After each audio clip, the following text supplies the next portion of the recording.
Today is Wednesday, December 17th, 2025. This is Quick Start from CBN News. I'm Dan Andros. A young Christian student is gunned down at Brown. We'll have that top story and more on today's podcast, where we bring you news from a Christian perspective. Don't forget to subscribe and leave a rating. You can email us your thoughts as well. quickstartpodcast@cbn.org. We're getting through the news of the day each and every weekday bright and early. Glad you're here with us. With me today, CBN's Trey Gomes-Phillips and Billy Hallowell. A lot to get to, as always, on the podcast today. On the focus story, Hobby Lobby doing something pretty cool over the holiday season here. Yeah, giving away 500,000 copies of a book that makes the case for Christmas. We'll break that down here in a few minutes. All right, looking forward to the details there. And on the main thing, people are still reeling after Australia's shocking terrorist attack on a Jewish community. How do we get here? Well, Nair has more on the rising antisemitism we're seeing around the globe today. That's coming up on The Main Thing. And I want to tell you about our sponsor for this podcast episode, Christian Solidarity International, CSI. We've been telling you about them. Great ministry, doing work on the ground to help Christians in need and Christians who are persecuted. And we see it all over the place. We see it in Nigeria as one of the places we've been focused on lately, with young school children being kidnapped and taken. And it's just a harrowing situation. The government is corrupt. And so what do? Pastors there literally have bounties on their heads. We talked to one of them, Hassan John. You can see that interview on the CBN News YouTube channel right now. And they're dealing with a lot. And CSI is doing everything they can on the ground to help persecuted Christians. And so they're doing things like getting food, safe shelter, medical care to families who've lost everything. They're coming alongside pastors and church communities there who are trying to survive under all of that constant pressure. They're even rebuilding villages and places after violent attacks. So if you want to get in and help the work that CSI is doing to directly help persecuted Christians in need, you can give at csi-usa.org and be part of it. That's csi-usa.org. If you want to be part of being the hands and feet of Jesus and helping persecuted Christians in need, that's csi-usa.org. And we're going to go to the news in 90 seconds now. And a promising young Christian life has been cut short, and a campus is still searching for answers. Authorities continue investigating the deadly shooting at Brown University. It's an active case that's really shaken the campus and the surrounding community. The FBI have released surveillance images of a masked individual believed to be connected to the attack and are urging anyone with information to come forward. They announced a $50,000 reward leading to an arrest and a conviction. The suspect is approximately 5'8" with a stocky build. A man was briefly detained earlier in the investigation, was quickly released without charges, and officials have stressed that developments could occur rapidly as new evidence is reviewed. The shooting left 2 people dead, including Ella Cook, a 19-year-old sophomore who friends say was open and unapologetic about her Christian faith, describing it as central to how she lived, spoke, and treated others. As the investigation unfolds, many are remembering Ella not only for the life she lost, but for the faith she lived out. A witness friends say left a lasting impact well beyond the classroom. That is one of the big stories today. You can read more stories over at cbnnews.com. And this story has been very odd because they're not able to track down the suspect as of yet. And I've seen people talking, and there are reports that they're still looking into this, obviously, as new details come in, but it's possible she was specifically targeted. She was one of the more prominent Christians on this campus. According to reports, she was probably the number 2 ranking sort of high profile conservative and Christian on campus there. So they're looking into that possibility that she indeed may have been targeted. So really sad, again, to see more violence breaking out. But here's this young Christian who friends speak highly of, talking about her faith, unapologetic about it. And this is the result. I feel like this is a new dynamic that we have, if this is true, if this was a targeting. Right. That, I mean, it's not entirely new in American history, but I think in this era, the targeting of people over their belief system in America, we're not in North Korea, we're not in China. The fact that we've had, former presidents on the campaign trail being shot, who's now president again, that we've had Charlie Kirk slaughtered on a college campus, that we have another college campus. It used to be you would have these mass shootings and there might be something that triggered the evil acts. But if these people are truly shooting people and killing them or, attempting to hurt them over their political views, a couple of things stand out. What's the pattern? Who's doing it? What are the views that are being targeted? That's A. And B, what in the world is going on that we've descended to such a place that this is happening? I have a lot more to say about it, but I think we need to be looking at that first one a little deeper. Yeah, I think we're at a tipping point here culturally. It's scary looking even a year ago at the Luigi Mangione killing the United Healthcare CEO and seeing public opinion on that and the people who side with Luigi and say, well, he was kind of justified, or I'm sympathetic toward his situation. And then again with Charlie Kirk in September, I think people unfortunately can look and say, well, these assassinations are effective, right? Not only are they getting their target, but people are, they kind of agree with Luigi. Or you look at Charlie Kirk and the assassination of Charlie Kirk, there are not many people who agree with that assassination at all. There haven't been people as sympathetic there as with Luigi. But the conservative movement is fractured as a result. So I think the assassin can look at that and say, hey, I accomplished my goal. So I think the disarray that those two and others have sent our culture into should be alarming and is another facet also to keep an eye on. Yeah, absolutely. And we certainly, again, just continue to pray that people can be sane and rational and deal with differences in a much healthier way than being led to violence. It's just unfortunate. And unfortunately, we're seeing more and more of it. All right, we're going to go to the focus story now, and Hobby Lobby is doing something, as we mentioned at the top here, pretty cool over Christmas. So what are they doing with Lee Strobel? Yeah, this one's a bit of a more encouraging story, a holiday story. So Hobby Lobby, a Christian-owned retailer, obviously is giving away 500,000 copies of former investigative journalist and author Lee Strobel's book, Defending the Biblical Story of Jesus' Birth. So Strobel actually appeared on a recent episode of CBN's Faith and Culture where he talked about that. He announced that the craft store is giving away 500,000 copies of The Case for Christmas, and he called that gesture wonderful. So yeah, I think the decision to give away the book, to purchase all of those copies and to give away the book, obviously comes at a time when Americans are open to spiritual themes. They're open to attending church services, to having conversations about faith. So it certainly is a strategic time, not only for Strobel to release the book, but for a company like Hobby Lobby to pick up 500,000 copies and plan to give them away to people.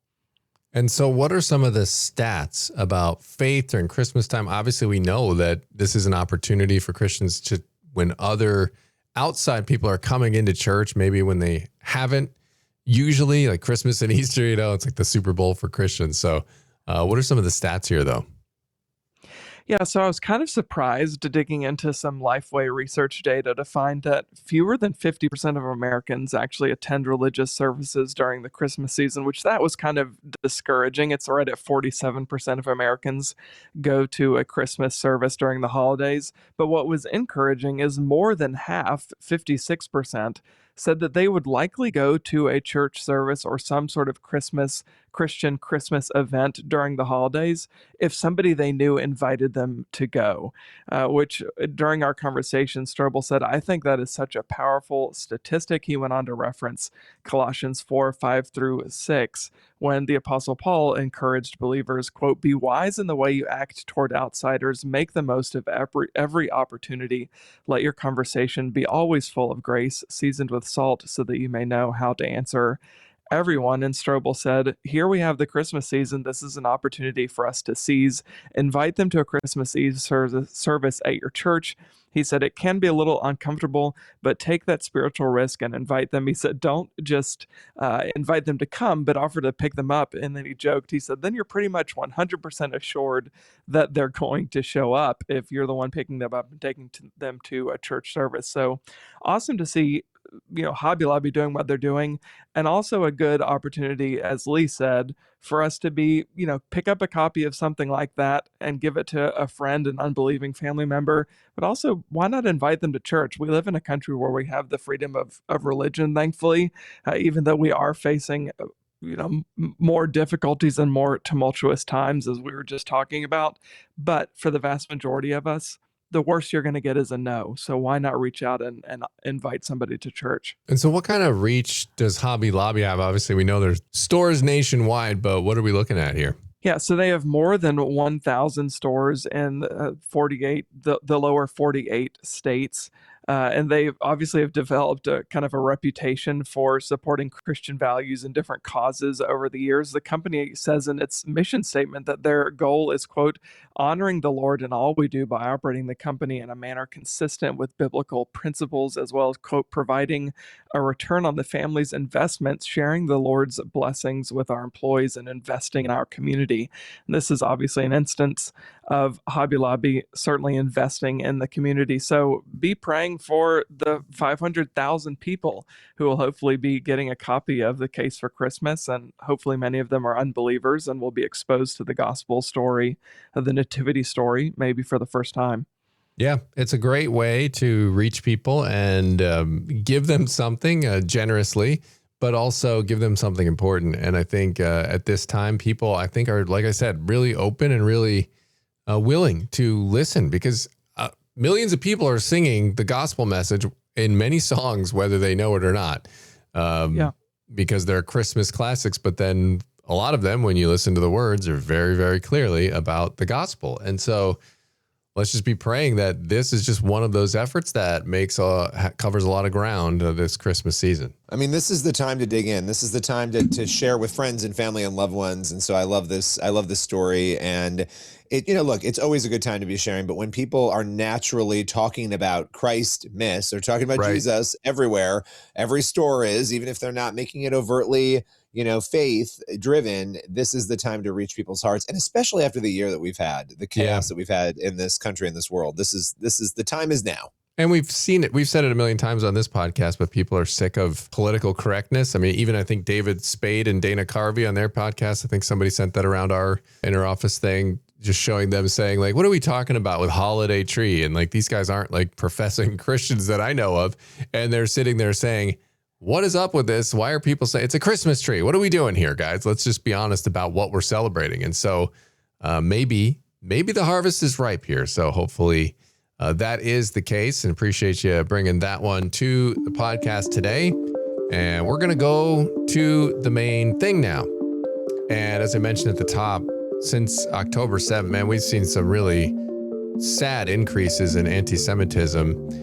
And Shai Davidai has become one of the world's most public voices in sounding the alarm on this rising anti-Semitism. And after 15 people have been murdered at a Hanukkah event in Australia, people are just wondering, how did we get here? Well, CBN's Nair discusses that on today's main thing. Shai, how did we get here? Raj, thank you so much for having me. Well, the first thing that I want to say is, yes, it's Jew hatred, but it's more than that. It's against everything that we stand for as Western democracy, as our liberal Western values. It's really clear how we got here. We have for dozens of years, we have let academia and the media and politics be taken over by a very sinister ideology that sees the Jews and the Jewish homeland as the evil oppressor of everything. And people just use this as this plaster. They throw on it whatever they don't like about themselves. If you have a problem with racism in your country, then the Jews become the racists. If you have a problem with capitalism, then the Jews become the capitalists. If you have a problem with communism, then the Jews become the communists. The problem is that these kind of hatreds have always lied dormant in beer holes, right? The 1930s Germany is what comes to mind. But now they're not happening in beer holes. They're happening in lecture halls all over the United States, all over North America. The shooting in Australia is just the last or the most recent event in this case. We've had in DC, we've had 2 people murdered in a Jewish event. In Boulder, Colorado, we've had a man throwing Molotov cocktails on Holocaust survivors. In the UK, in the Yom Kippur, 2 people murdered outside of her synagogue. It just keeps happening. In Toronto, in Montreal, Jewish day schools are getting shot at. But this is not different than the mass slaughter of Christians in Nigeria, right? It's happening in the same ideology. It's an ideology that sees you and I as the evils. Why? Because you're a Christian, I'm a Jew, we believe in democracy, we believe in freedom of speech, and that is something that they cannot handle. Well, Shai, let me ask you this. One of the, as a student of the Holocaust, I'd like to think of myself in anti-Semitism. It always seems that anti-Semitism slithers its way around to become palatable and digestible to the current generation. And now I'm not anti-Jewish. I don't like Israel, and I oppose everything about the Jewish state. And that's why all this violence is happening. How would you respond to that? Well, of course, that is the rhetoric that's happening right now. And I read this really interesting quote. Anti-Zionism, this quote-unquote hatred of Israel, anti-Zionism is just anti-Semitism after it went to college. That's it. The guys, the father and son who were just really like hunting people down in the Hanukkah party, they didn't stop and ask each and every person there, do you believe in Israel's right to exist or not? They just saw a Jew and they said, we will kill those people. The same thing when a Jewish student gets punched in the face outside of Columbia University. No one stopped and asked them, what is their vision for the Middle East? But at the core, anti-Zionism is a hate movement, because Zionism is nothing more and nothing less than the Jewish people's right to self-determination in their ancestral homeland. Just like any other people, the Jewish people deserve a place. And when you say the Jewish people don't deserve a place, then you're not just against Israel or Zionism. You're against the Jewish people. Let me ask you this, brother, and to get a little personal, how are you feeling after what happened in Australia? And I guess more broadly, what's the feeling amongst the Jewish community? There's a lot of confusion and a lot of anger and a lot of fear. I walk around visibly Jewish. I'm not an observant Jew, but I wear a Star of David, and I always tell the world I'm Jewish. So do my kids. And I want to just be able to be Jewish in public and be left alone, right? But right now, and for many, many years, if I want to take my kids to a celebration, if it's Hanukkah, if it's Passover, if it's just, whatever, we need armed guards. We need the NYPD or the LAPD or the San Diego PD around us. That is just a feeling, that's a reality that I can't really explain to my kids. When my son turned to me and said, like, why do they hate us? And I said, I don't have an answer for you. But the fact is that there are many people out there that do, and we have to deal with it, and we have to not stoop to their level and actually make the world a better place, understanding that there will always be people there that hate us. The problem is not that there are few people out there. The problem is that this has been institutionalized. When you have a professor at Columbia University saying that suicide bombing is not really barbarism, it's not terrorism, it's just political action. And that professor is Mahmoud Mamdani, and his son, Zoran Mamdani, is now going to be the mayor of the city with the most Jews in the world. That scares us. We don't know, what he's going to not do or not do, but what he's going to allow others to do or not do. And that is a real point of fear for many of us.